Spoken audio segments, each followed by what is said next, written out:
Y ya estamos de vuelta y es momento de conectarnos a la columna de Cristóbal Belolio, que ya se encuentra con nosotros en el estudio. ¿Cómo estás, Cristóbal? ¿Qué tal? Un gusto, como siempre.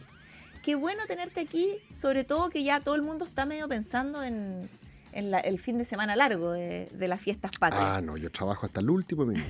Pero nosotros seguimos al pie del cañón, sí, porque no dejan de pasar cosas en este país.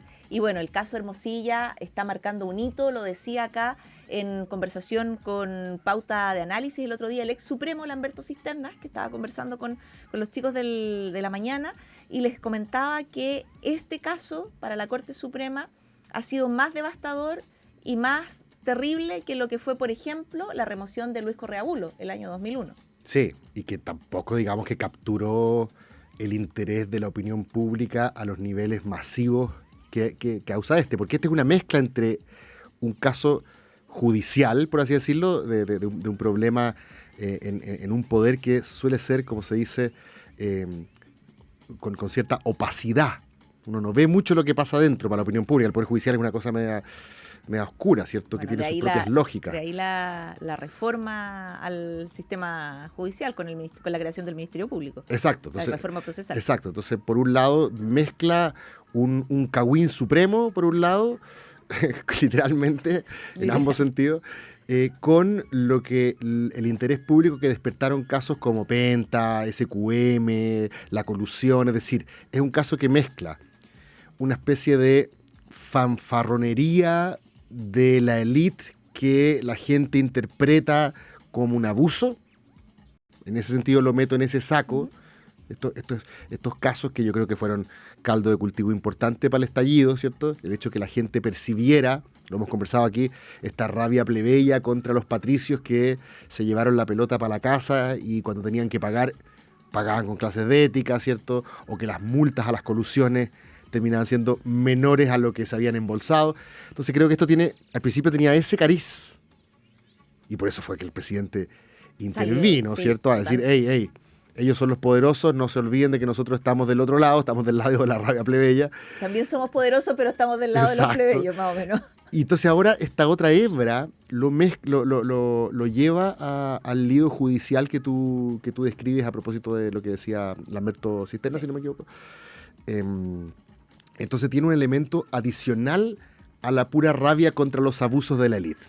Tiene esta otra dimensión donde ya no pocos, Cecilia, han hablado de un debilitamiento del Estado de Derecho.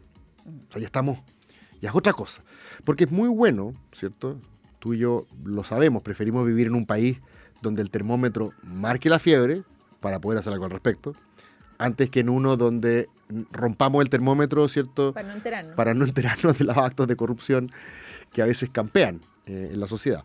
Entonces, por un lado, ¿cierto? Uno dice, está bien lo que está ocurriendo, pero lo que nos hemos enterado en los últimos días, ¿cierto?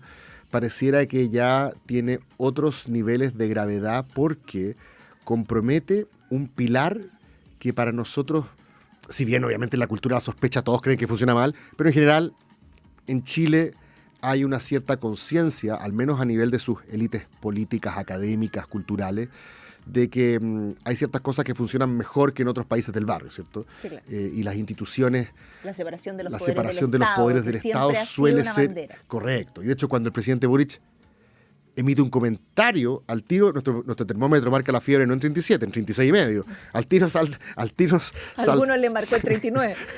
Al tiro nos ponemos hipersensibles y pero ¿cómo está invadiendo la separación de poderes? Bueno, aquí ya no es una cuestión de un comentario, ¿cierto? Aquí la pregunta es si es que la Corte Suprema tiene miembros que fueron elegidos a cambio de favores, ¿cierto?, políticos, y por lo tanto es la independencia de la judicatura como principio central del Estado de Derecho la que está en duda, digamos, en tela de juicio. Ahí hay una línea súper clara y nítida, no lo pudiste haber dicho mejor, respecto de cuándo es algo que ya no solo moralmente, sino que en la práctica podría ser incluso legalmente está errado. Porque en algún momento los propios supremos entre ellos habían dicho, a ver, si aquí nadie fue elegido por el Espíritu Santo, todos entramos por cuoteo.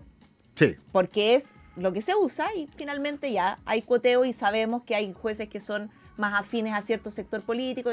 El distinto es cuando a propósito de este cuoteo, alguno, 2 o 3 aparecen estando nominados para poder cumplir algún tipo de misión que otro poder del Estado le encarga. Correcto, que yo creo que es la percepción que en los últimos días se ha instalado, ¿cierto? El hecho de que hay jueces que estarían remando para el lado de su gobierno, ¿cierto? Como por ahí alguien dijo, mi gobierno, nuestro gobierno. Nuestro gobierno. Claro, esa yo creo que es la sensación que se ha instalado y que desde el punto de vista de la opinión pública quizás es menos compleja que la primera, la del abuso. Pero yo creo que institucionalmente es más grave. Ahora igual es bien complejo porque lo que no sabemos es si está remando para el lado de un gobierno o de un personero de un gobierno que se dice representante de ese gobierno. Sí. Y ahí, o sea, se pierde toda la proporción. Lo que pasa es que el link... Porque ahí hay intereses particulares que la justicia no debería... Yo no había querido ponerle nombre, pero el link entre Hermosilla y Chadwick es un link bastante directo, ¿cierto? Entonces ahí la pregunta es si es que aquí no hubo miembros de la Corte Suprema que operaron, como se dice, a favor de un determinado gobierno, en este caso el gobierno de Sebastián Piñera, y si eso rompe o no lo que entendemos por separación de poderes. Yo creo que ahí está lo delicado de este caso. Ahora, yo sé que nadie quiere mirar el vaso medio lleno ahora. Están todos hashtag cierren por fuera, hashtag que se acabe Chile. Yo entiendo ese ánimo. Pero como tú sabes, tú me conoces, Cilia, yo voy a mirar el vaso medio lleno. A propósito de lo que está pasando en México, ¿cierto? Por si alguno no lo sabe, ¿cierto? En México se está, en este minuto, si no me equivoco, sí, ya se aprobó la reforma judicial que viene promoviendo AMLO, Andrés Manuel López Obrador, de salida, ¿cierto? Que va de salida. Viene Claudia Sheinbaum ahora a asumir la primera magistratura, la primera mujer presidenta de México. Pero bueno, Andrés Manuel López Obrador, un personaje, un populista de izquierda en toda regla, diría yo, que durante sus 5 o 6 años en el poder estuvo permanentemente confrontando a las élites mexicanas, ¿cierto? Y él diciéndose el representante del pueblo, ¿cierto? Una gestión muy controvertida en el COVID a todo esto. Sí, y entrega la banda en todo caso a alguien de su mismo sector. Y que mucha gente dice que él fue ahí el gran elector y que, si bien es cierto, hubo una elección, no son pocos como Enrique Krause y otros observadores de la política mexicana que dicen que aquí lo que está pasando con Morena, que es su nuevo gran partido, no se distancia mucho de lo que alguna vez pasó con el PRI. Es decir, que hay elecciones formales, digamos, pero son más bien una fachada para que el gran partido en el poder internamente decida quién es el que sigue la posta, ¿cierto? El partido del presidente AMLO tiene una tremenda mayoría en el Congreso y acaba de aprobar, como tú dices, una reforma judicial. AMLO, todo esto, perdón, ya se había metido con el Instituto Nacional Electoral.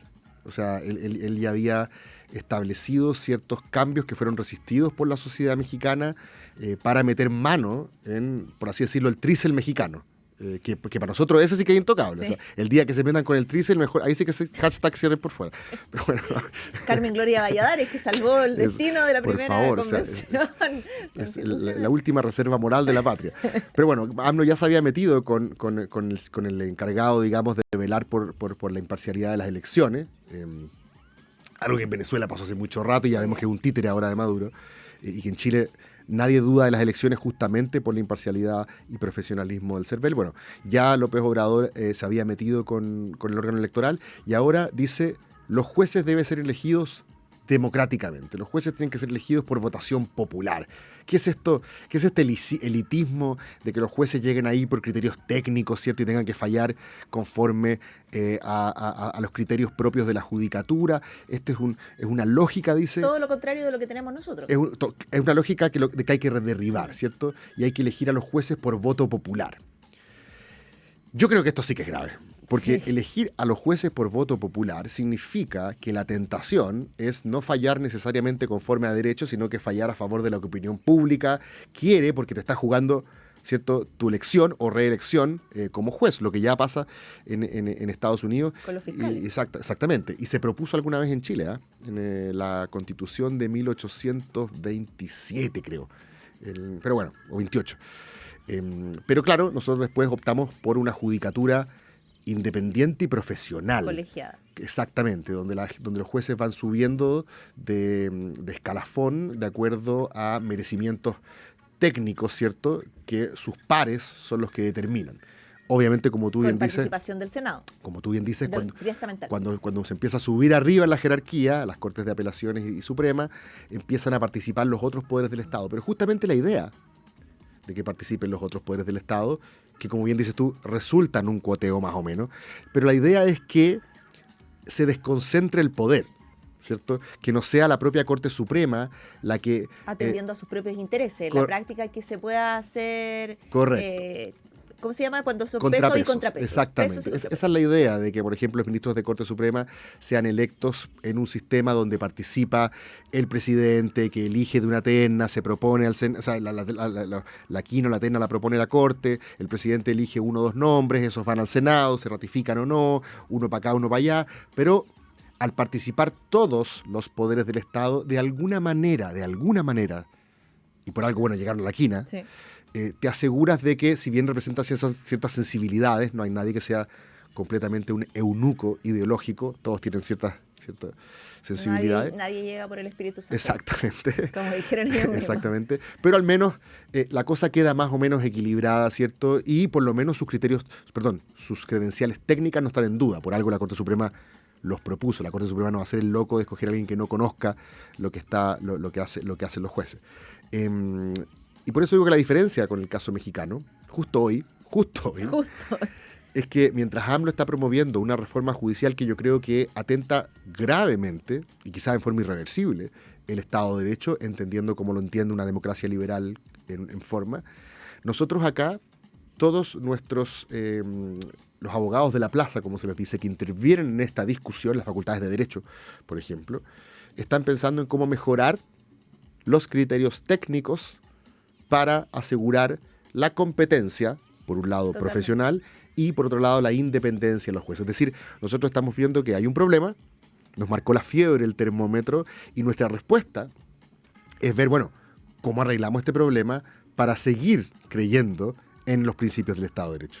Sí, claro. Y ahí hay un tema que se le viene complejo y complicado al ministro Cordero, al ministro de Justicia, que ha anunciado después de una reunión con el presidente que a mediados de octubre más o menos debería haber algún proyecto que va a proponer el Ejecutivo, que va a tomar algunos puntos de 7 mociones parlamentarias que andan dando vuelta. El problema es que aparece Luis Cordero comiendo en la casa de Ángela Vivanco. Yo sé que nosotros deberíamos centrarnos en lo superior, pero este es un dato que para el análisis político de todas maneras está ahí presente. Sí, es divertido que cuando ocurre... Porque como que todos están, finalmente la sensación que hay es que todos están metidos.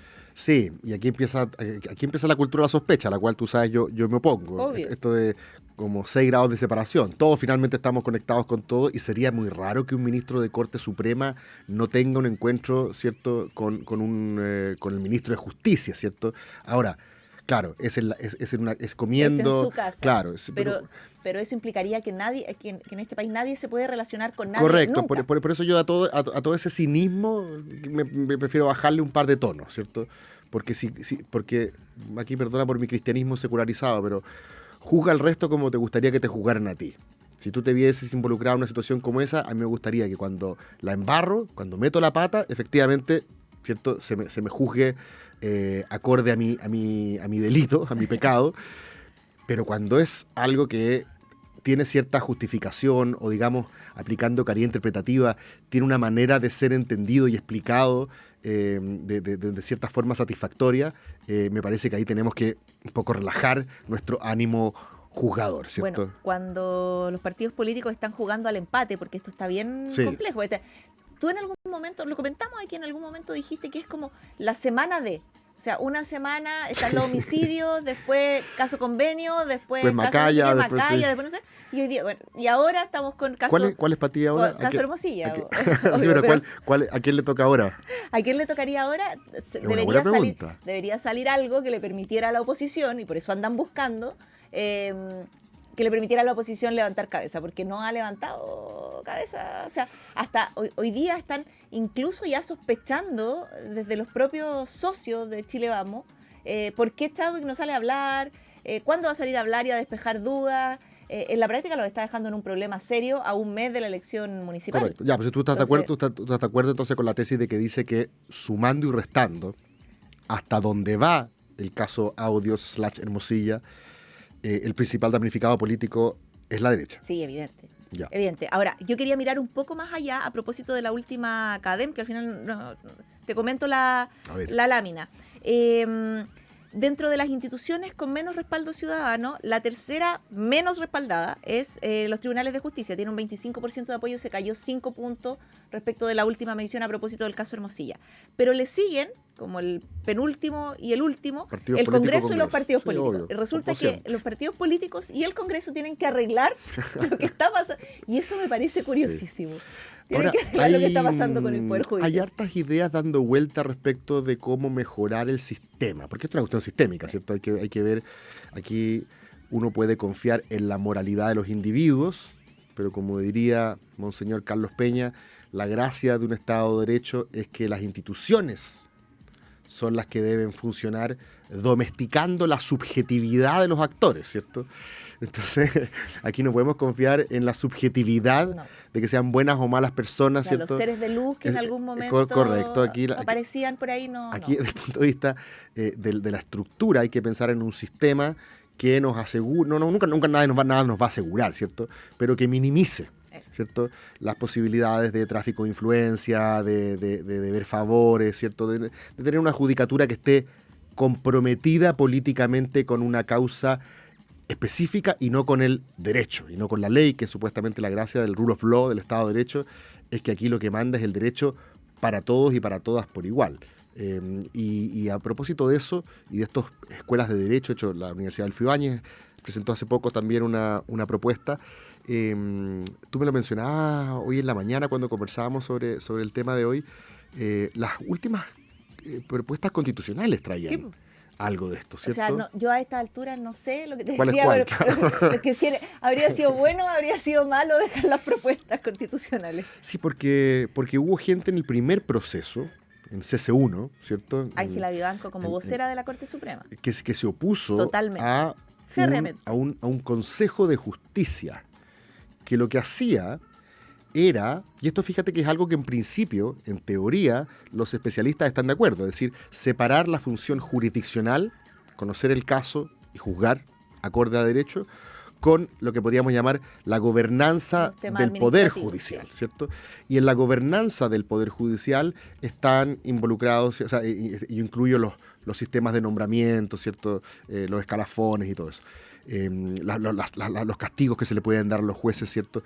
En el caso de que hagan mal su labor, etc. Y ahí se proponía un Consejo de la Justicia donde había integrantes tanto del mundo de la judicatura misma, jueces, ¿cierto? Pero también funcionarios del Poder Judicial, ¿cierto? Y otros actores que también de alguna manera desconcentraban el poder, pero a la Corte Suprema, como bien dices tú, con Ángela Vivanco como vocera, le parecían problemáticos porque entregaba una decisión que ellos consideraban que era estrictamente técnica a una cuestión como media sindical, ¿cierto? Donde se iban a meter los funcionarios a decidir quiénes iban a ser los ministros. Mira, aquí hay un tema que por lo pronto cuando aparecieron estas propuestas de modificaciones al sistema del Poder Judicial y el sistema de nombramiento en los procesos constitucionales, hay un tema que es anterior y que tiene que ver con la superioridad del máximo tribunal, sí, de la Corte Suprema. O sea, la Corte Suprema siente y ha sentido tradicionalmente que ellos son el imperio de la justicia misma. Y así lo establece la Constitución. Ellos tienen las atribuciones de supervigilancia de todo el Poder Judicial. Que están incluso por sobre el resto de los poderes del Estado. Una cosa media, no sé cómo decirlo, como muy gringa. Cuando tú eres como parte de un colegio, si tu alma mater, ya. Y esto, yo no voy a mencionar quién, pero con un colega antiguo, experto y que ha cubierto por muchos años tribunales, hemos conversado y echado la talla sobre este tema, que es como la superioridad moral con la que los jueces, con lo que la Corte Suprema, no los jueces, la Corte Suprema se siente respecto del resto de los poderes del Estado. Y se entiende, porque como ellos no están sometidos, digamos, al veredicto popular, supuestamente tienen esa independencia, como insisto, para fallar conforme a derecho. De ahí la férrea oposición y de ahí también que les golpee tan duro esto. Porque la superioridad moral se les fue al subterráneo con esto. Y a propósito de superioridad moral y seres de luz, no va a faltar algún cierto fanático de la primera propuesta constitucional diciendo, ven, si hubiéramos aprobado el Consejo de Justicia, esto no estaría pasando. Esto no estaría pasando. Pero probablemente algo así va a ocurrir. ¿En qué sentido? En este sentido, tratar de distinguir entre las dos funciones, no concentrarlas en una sola mano. Y desde el punto de vista sistémico, insisto, pensar en una forma de nombrar los jueces que garantice mayor criterios profesionales, técnicos, ¿cierto? Mejores jueces. Está bueno que los diputados y senadores, por ejemplo, los senadores en este caso, puedan revisar los criterios, por ejemplo, judiciales con los cuales se falla en un sentido u otro. Entender cuál es la tradición, no en el sentido de castigarlos si fallan de una manera u otra, sino que entender a qué tradición jurídica adscriben, ¿cierto? ¿Cuál es la doctrina a la cual ellos... Acuérdate que en el caso chileno fue muy importante, a propósito de las violaciones a los derechos humanos cometidos en dictadura, cuando cambió la doctrina de considerar que los detenidos desaparecidos eran secuestrados permanentes, ¿cierto? Entonces, en eso me parece que está bien y puede haber una especie de cuaderno abierto donde el mundo académico, la opinión pública interesada, el mundo político discutan sobre eso. A mí no me parece malo que sea discusión sobre la doctrina de uno u otro juez se discuta, ¿cierto? Pero finalmente a lo que estamos apuntando es a que sean más y no menos independientes. Sí, claro. De lo que podríamos llamar el flujo democrático. Y en esto, aquí sí me pongo peñístico. O sea, los jueces no están para satisfacer la veleidosa voluntad popular del momento, ¿cierto? Claro. La gente muchas veces quiere linchar al primero que parece como sospechoso. A veces la sed de justicia o sed de sangre, lo que quiere es, como se decía en el colegio, queremos ver sangre correr, ¿cierto? Cuando hay una pelea, así por lo menos decía en el colegio de hombres. Muchas veces lo que la gente quiere es el culpable, ¿cierto? Sí, claro. Y las cortes tienen que tener la frialdad, ¿cierto? El temple de decir, no, aquí quizás yo voy a hacer algo que es impopular, pero que es lo que corresponde conforme a derecho. Yo prefiero que esa pega la sigan haciendo así, antes que estén tratando de darle el gusto a lo que la opinión pública piensa en un minuto u otro. Perfecto. Esta ha sido la columna de Cristóbal Belolio. Muchas gracias, Cristóbal. Nos vemos, esperamos la próxima semana. Esperemos la próxima semana. Después, a la vuelta del fin de semana XXL, nosotros lo dejamos invitados, invitadas a quedarse con